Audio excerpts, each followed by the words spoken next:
She just wanted to get home. A quiet flight, a window seat, maybe a little peace after a long week. But what she didn't know was that this flight, this simple, ordinary morning, was about to change everything. It all started at Gate B-22.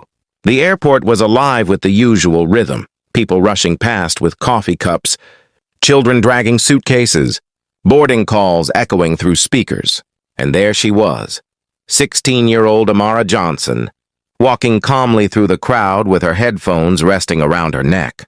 She wasn't rich or famous or anyone special, just a girl excited to fly home after visiting her aunt in New York. In her hand, she held a first-class ticket, a birthday gift from her father. He'd told her, "You deserve to travel in comfort, sweetheart. You've worked hard." Amara smiled as she approached the gate. The woman at the counter barely looked up. Blonde hair tied neatly, uniform perfect, face carved with superiority. Her name tag read Karen Mitchell. "Good morning," Amara said kindly.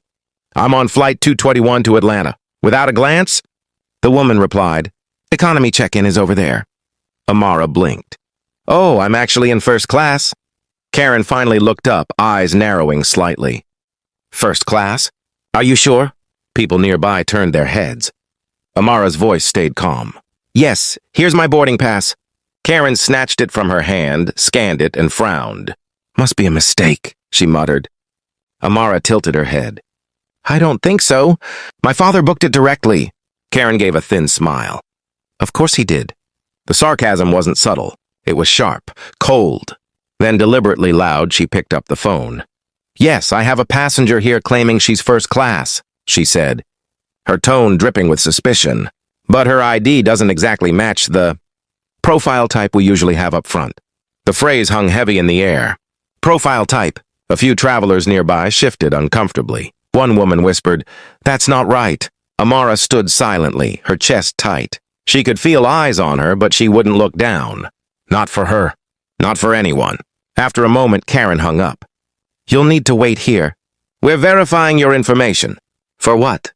Amara asked, trying to steady her voice. "My name's right there." Karen shrugged. "Security policy." "Step aside," a man in line spoke up. "Come on, just let her board." Karen snapped at him. "Sir, I'm doing my job." Amara moved aside quietly. She looked down at her phone and typed a message to her dad. "They're saying my first-class ticket is fake." Seconds later, her screen lit up with his reply. "Stay calm, sweetheart. I'm calling the airline." She took a deep breath. The boarding process continued. People walked past her, glancing sympathetically, while Karen acted as though Amara didn't exist. Minutes later, another attendant approached, a woman named Rosa Alvarez. She'd been watching the whole thing from the side. She leaned closer to Karen and whispered, "She's on the list." "Seat 2A, why are you holding her?" Karen didn't even flinch. "I'm not convinced. Mistakes happen. I'll handle it." Rosa frowned. "You mean you'll embarrass her until she gives up?" Karen's tone hardened. "Rosa, you know how certain people—" Rosa cut her off immediately. "Don't finish that sentence." The air between them was thick. Rosa shook her head, disgusted, and stepped away. Karen pretended nothing happened. But as she reached for the next boarding pass, the gate phone rang. She answered. And within seconds, the color drained from her face. "This is James Johnson," said a deep, composed voice on the other end. "Chairman of Blue Skies Airlines. My daughter is standing at Gate B-22 being denied boarding. Care to explain why?" Karen froze. Everyone at the counter could hear the voice, firm, calm, unmistakably authoritative. She stammered, Sir, There must be a misunderstanding." "Indeed," the voice replied. "The misunderstanding is your behavior. My daughter has a first-class ticket, one she was gifted by me. I suggest you let her on that plane, now." Karen's hand trembled as she lowered the phone. Her skin went pale. The crowd was silent. She turned toward Amara, forcing an awkward smile.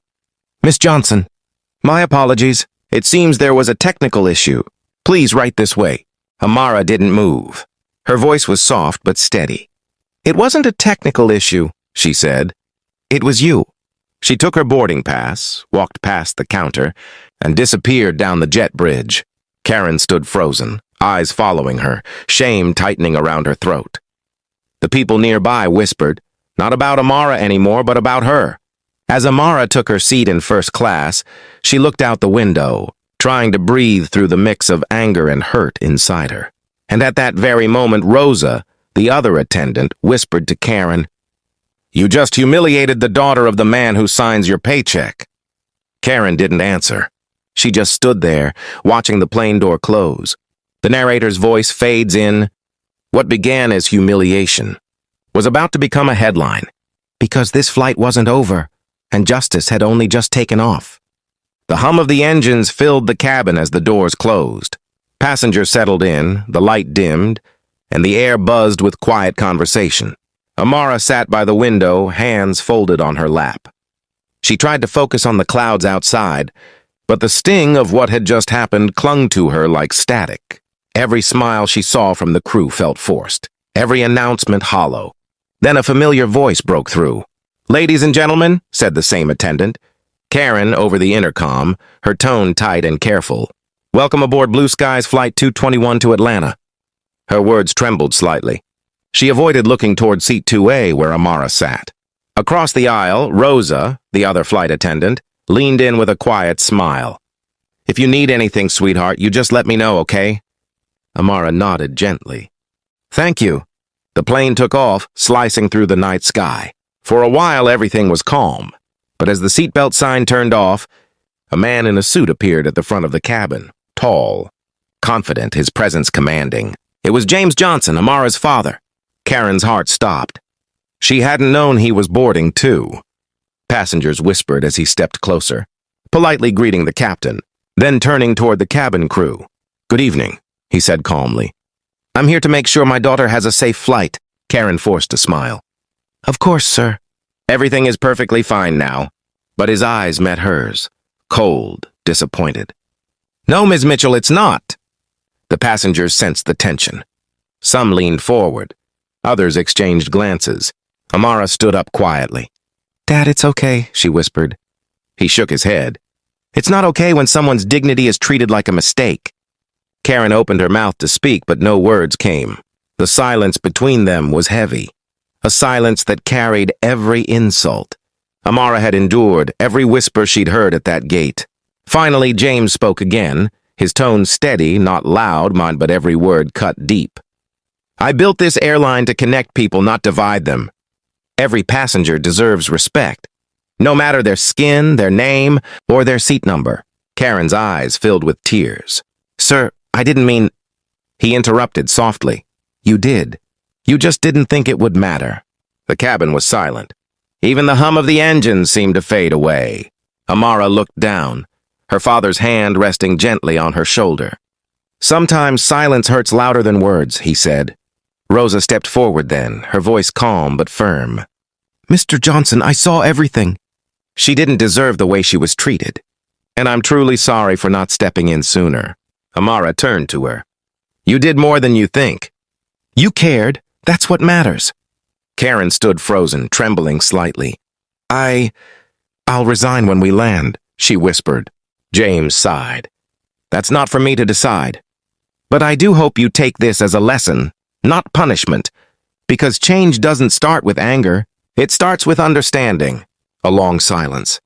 Then Amara looked at her father and smiled faintly. "You always said kindness is power." He smiled back. "And today you proved it." The rest of the flight was quiet. Karen served drinks silently, avoiding Amara's gaze, but her heart was heavier than any tray she carried. When they landed, passengers began to applaud. Not because of the smooth landing, but because of what they'd witnessed: dignity, strength, and grace.